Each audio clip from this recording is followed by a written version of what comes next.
नीतिसूत्रे याचा 8वा अध्याय ज्ञानाची थोर. ज्ञान घोषणा करीत नाही काय, सुज्ञपण आपल्या वाणीची गर्जना करीत नाही काय. मार्गावरील उंच वट्याच्या शिखरांवर चव्हाट्यावर ते उभे असते. ते वेशी नजीक नगराच्या तोंडी प्रवेशद्वारी मोठ्याने ओढून म्हणते, मानव हो, मी तुम्हाला हाका मारित आहे. मनुष्य जातीसाठी माझी वाणी आहे. अहो भोळ्यांनो, तुम्ही चातुर्याची ओळख करून घ्या. मूर्खांनो, सुबुद्ध हृदयाचे व्हा. ऐकापर्यंत उत्कृष्ट गोष्टी सांगणार आहे. माझ्या वाणीतून सरळ गोष्टी निघणार आहे. माझे तोंड सत्य बोलते. माझ्या वाणीला दुष्टपणाचा वीट आहे. माझ्या तोंडची सर्व वचने न्यायाची आहे. त्यात काही वाकडे व विपरीत नाही. ज्याला समजूत आहे त्याला ती सर्व उघड आहे. ती ज्ञान प्राप्त झालेला सरळ आहे. रुपये घेऊ नका, तर माझे शिक्षण घ्या. उत्कृष्ट सोने न घेता ज्ञान घ्या, कारण ज्ञान मोत्यांपेक्षा उत्तम आहे. सर्व इष्ट वाटणाऱ्या वस्तू त्याच्याशी तुल्य नाही. मी जे ज्ञान त्या माझी वस्ती चातुर्याबरोबर आहे, आणि विद्या व विवेक ही मी प्राप्त करून घेतली आहे. परमेश्वराचे भय धरणे म्हणजे दुष्कर्माचा द्वेष करणे होय. गर्व, अभिमान, कुमार्ग व उद्दामपणाची वाणी यांचा मी द्वेष करते. मसलत व कार्यसिद्धी ही माझी आहे. मी सुज्ञतामय आहे, मला सामर्थ्य आहे. माझ्या सहाय्याने राजे राज्य करिता, अधिपती न्याय ठरवितात. माझ्या सहाय्याने अधिपती, सरदार व पृथ्वीवरील सर्व न्यायाधीश अधिकार गाजवितात. जे मजवर प्रीती करिता त्यांवर मी प्रीती करीते. जे मला परिश्रमाने शोधितात त्यांना मी सापडते. संपत्ती व मान, टिकणारे धन व न्याय हे माझ्या हाती आहे. माझे फळ सोन्यापेक्षा, शुद्ध सोन्यापेक्षा उत्तम आहे. माझी प्राप्ती ही उत्कृष्ट रूपापेक्षा उत्तम आहे. मी नीतीच्या व न्यायाच्या मार्गाने चालते. मजवर प्रीती करणाऱ्यांस मी संपत्ती प्राप्त करून देते, त्यांची भांडारे भरते. परमेश्वराने सृष्टीक्रमाच्या आरंभी आपल्या प्राचीन कृत्यांतील पहिले कृत्य असे मला पैदा केले. अनादिकाली प्रारंभापासून पृथ्वीच्या पूर्वी माझी स्थापना झाली. जलाशय नव्हते, पाण्याने भरलेले झरे नव्हते, तेव्हा मी जन्म पावले. पर्वत स्थापित झाल्यापूर्वी, डोंगरांपूर्वी मला निर्माण केले. त्या वेळेपर्यंत त्याने पृथ्वी, शेते व पृथ्वीचा धूलिसंचही निर्माण केली नव्हती. त्याने आकाश स्थापिले तेव्हा मी होते. जेव्हा त्याने जलाशयाची चक्राकार मर्यादा ठरवली तेव्हा मी होते. जेव्हा त्याने वरती अंतराळ दृढ केले, जेव्हा जलाशयाचे झरे जोराने वाहू लागले, जलांनी त्याची आज्ञा उल्लंघू नये म्हणून जेव्हा त्याने समुद्राला आपली मर्यादा घालून दिली, जेव्हा त्याने पृथ्वीचे पाये रेखिले, तेव्हा मी त्याच्यापाशी कुशल कारागीर होते. मी त्याला नित्य आनंददायी असे. त्याच्या समोर मी सर्वदा हर्ष करी. त्याच्या पृथ्वीवर मी हर्ष करी. मनुष्य जातीच्या ठाई मी आनंद पावत असे. तर आता माझ्या मुलांनो, माझे ऐका. जे माझ्या मार्गाने चालतात ते धन्य होईल. बोध ऐकून शहाणे व्हा, त्याचा अभेद करू नका. जो माझ्या दाराशी नित्य जागत राहून, माझ्या दाराच्या खांबाजवळ उभे राहून माझे ऐकतो तो धन्य. कारण ज्याला मी प्राप्त होते त्याला जीवन प्राप्त होते, आणि त्याला परमेश्वराची दया प्राप्त होते. परंतु जो मला अंतरतो तो आपल्या जीवाची हानी करून घेतो. जे माझा द्वेष करितात त्या सर्वांना मरण प्रिय आहे. नीतिसूत्रे 9. ज्ञान व अज्ञान यांच्या घोषणा. ज्ञानाने आपले घर बांधले आहे. त्याने आपले 7 खांब तयार केले आहेत. त्याने आपले पशु कापिले आहेत. त्याने आपला द्राक्षरस मिसळला आहे. त्याने आपले लीजही तयार केले आहे. त्याने आपल्या दासी पाठविल्या आहेत. ते नगराच्या उच्च स्थानावरून ओढून म्हणते, जो कोणी भोळा आहे तो इकडे वळ. जो बुद्धिहीन असतो त्याला म्हणते, ये माझी भाकर खा व मी मिसळलेला द्राक्षरस पी. भोळ्यांनो, तुम्ही आपले भोळेपण सोडा व वाचा, आणि सुज्ञतेच्या मार्गाने चाला. जो धर्मनिंदकाला वाग्दंड करीतो तो आपली अप्रतिष्ठा करून घेतो, आणि जो दुर्जनाला बोल लावितो तो आपणाला कलंक लावून घेतो. धर्मनिंदकाला बोल लावू नकोस. लावशील तर तो तुझा द्वेष करेल. ज्ञानाला बोल लाव म्हणजे तू त्याला अधिक प्रिय होशील.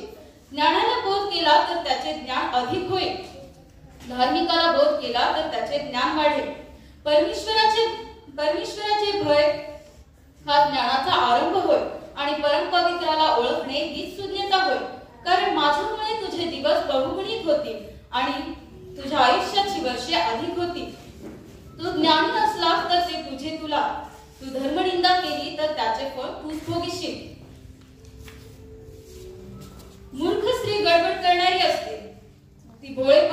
केवळ मूर्ती असून तिला काही समजत नाही. ती नगराच्या उच्चस्थानी आपल्या घराच्या दाराबाहेर आसनावर बसून राहते आणि कोणी आपल्या वाटेने नीट जाणारा तिच्या जवळून जाऊ लागला म्हणजे ती म्हणते, जो कोणी भोळा आहे तो इकडे वळ. जो बुद्धिहीन असतो त्याला ती म्हणते, चोरीलेले पाणी गोड लागते, चोरून खाल्लेली भाकर रुचकर लागते, पण तेथे मेलेले आहेत आणि तिचे आमंत्रित अधोलोकाच्या खोल स्थानी आहेत हे त्याला समजत नाही. नीतिसूत्रे 10. सात्विक व दुष्ट यांची तुलना. शर्मणाची नीतिसूत्रे. मुलगा शहाणा तर बाप सुखी, मुलगा मूर्ख तर आई दुखी. दुष्टाईने मिळवलेली संपत्ती हितकर नाही, पण धार्मिकता मरणापासून मुक्त करीते.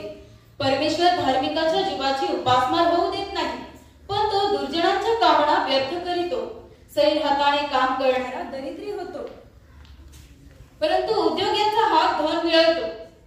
उन्हाळ्यात जमवाजमव करीतो तो मुलगा शहाणा होय, परंतु जो मुलगा हंगामाच्या वेळी झोपेत गुंग असतो त्याचे ते वागणे लज्जास्पद होय.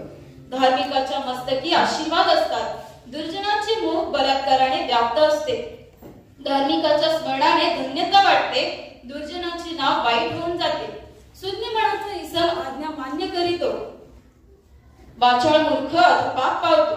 सात्विकतेने चालणारा निर्भयपणे चालतो, कुटील मार्गाने चालणारा पळून येईल.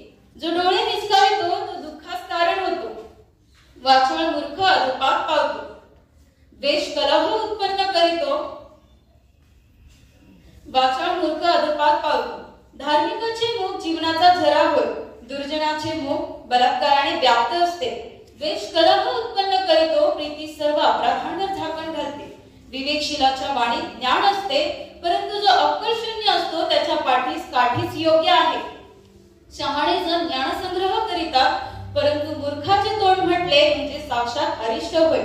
धनवानाचे धन हे त्याचे बळकट नगर होय, परंतु गरिबांचा नाश त्यांच्या दारिद्र्यात आहे.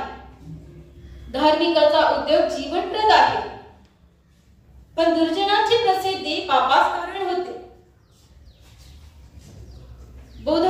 बोधाकडे लक्ष पुरविणारा जीवनाच्या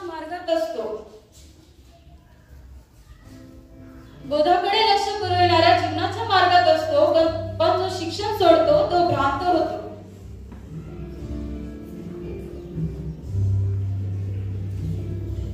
गुप्तपणे द्वेष करणाऱ्याची वाणी असत्य असते, पण चहाडी करणारा मूर्ख असतो. फार वाचाळता असली म्हणजे पापाला तोटा नाही, पण जो आपली वाणी स्वाधीन ठेवितो तो शहाणा. धार्मिकाची जीवा उत्कृष्ट रुपयासारखी असते, दुर्जनांचे हृदय कवडीमोल असते. धार्मिकाची वाणी बहुतांचे पोषण करीते, पण मूर्ख अक्कल नसल्यामुळे मरतात. परमेश्वराचा आशीर्वाद समृद्धी देतो, तिच्या बरोबर तो आणखी कष्ट देत नाही. मूर्खाला दुष्कर्म करण्यात मौज वाटते, तशी सुज्ञाला ज्ञानात वाटते. दुर्जन ज्याला भीतो ते त्याचवर येईल आणि धार्मिकाची इच्छा पूर्ण होते. वावटळीच्या सपाटाने दुर्जन नाहीसा होतो, पण धार्मिक तर सर्व काळ टिकणाऱ्या पायासारखा असतो. जशी आम दातात, जसा धूळ डोळ्यास, तसा सुस्त मनुष्य त्याला पाठविणाऱ्यास आहे. परमेश्वराचे भय आयुष्य वाढवते, पण दुर्जनाची वर्षे कमी होतात. धार्मिकाची आशा आनंदप्रद होय, पण दुर्जनाची अपेक्षा नष्ट होय. परमेश्वराची मार्ग सात्विकाला दुर्गरूप आहे, पण दुष्कर्म करणारा ते नाशकारक आहे. धार्मिक कधीही ढळणार नाही, पण दुर्जन देशात बसणार नाही. धार्मिकाच्या मुखावाटे ज्ञान निघते, पण उन्मत्त जीवा छाटली जाईल. धार्मिकाच्या वाणीस जे ग्राह्य तेच कळते, परंतु दुर्जनांचे मुख उन्मत्तपणा बघते.